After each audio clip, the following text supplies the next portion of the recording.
real men do not wear pink. Because if real men actually wore pink, they would have worn pink before it became popular for men to wear pink in society. They would have been, been on this. You would have had, history being evident of men, just professing before women that, men should be able to wear pink and walk down the street or go and do whatever and wear pink and not be ridiculed or not be looked upon as a faggot, because that's how men were looked upon whenever they, wore pink. The only people that wore pink back then was women and faggots. That's it. The only time pink was seen as being cool on like a heterosexual man was, that movie Friday when Pinky was wearing pink. That's it. Outside of that, like, you would get clowned, you would be ridiculed, and even, you're gonna be associated with the faggots. That's just what it was. And a lot of people want to hide away from that. And real men wear pink. And it's like, no, if real men wear pink, then real men do not wear pink. Because a real man is going to stand on his square. A real man is going to be upholding to his beliefs and staying on his standards, whether the world accepts the way he thinks or not. These men, they take on beliefs, they take on principles, they take on standards. They don't stand on anything other than the mat that society gives them and say, here boy, sit on this until I give you another one. One of them is real men wear pink. Another one is whatever two consenting adults do in the privacy of their own home is none of my business. Another one is trans women are women. Another one is, it goes on and on. The list goes down. It's full. You have to get another page. And people just don't understand the times in which they was in. It's like they're blind, or they think that everybody signed the social contract and everybody within that time is going to spew all the bullshit that they are professing out of their mouths. So they expect you to do the same. Well, I'm not doing that. No. Wearing pink as a man was not acceptable until the NFL came out with wearing pink during Breast Cancer Awareness Month.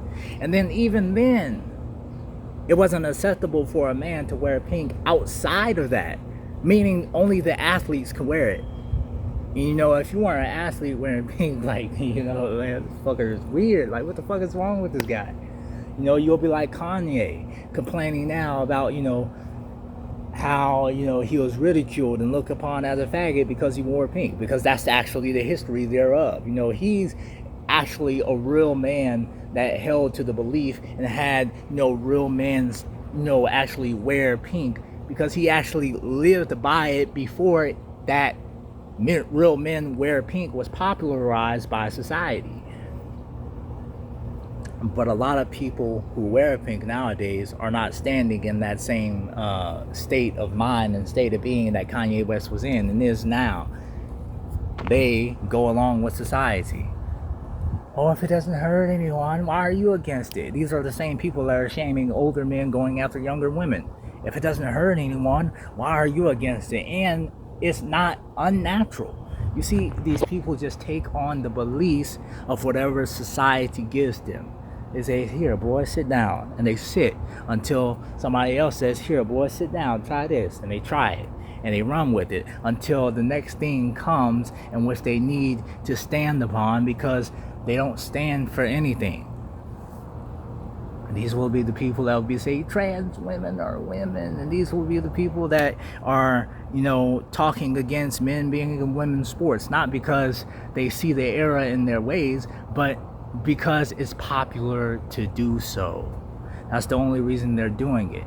If it wasn't the majority rule, and if women didn't first speak out against it, they would remain silent, because they still want to accept homosexuality, and they still don't realize, it is hurting people.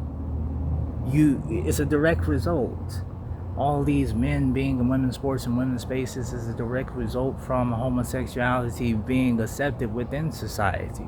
So you cannot fight against one and then cling to the other and thinking you're brave or you're having any amount of courage to take the step forward, because you're taking 2 steps back for every step in which you think that you are taking forward, because you're advocating and then going against your own destruction at the same time. You're double-minded, you're unstable in all of your ways. That's why I said in one of my other videos, it's like, if you are going against men being in women's sports and still accept homosexuality, you should be protesting for men being able to be in women's sports, because that is congruent and consistent with the mind that you are in. You can't accept homosexuality and then not accept men being in women's sports. It goes hand in hand. Men being in women's sports is a direct result from homosexuality being accepted within society.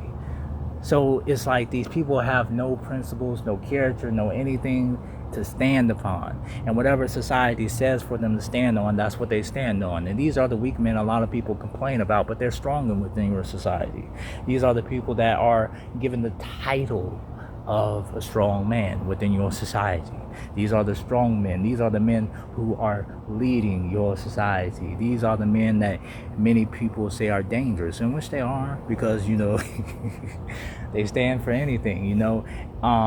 When pedophilia becomes acceptable, they'll be the ones saying that pedophiles can be born pedophiles, just like they're saying now that homosexuals can be born gay.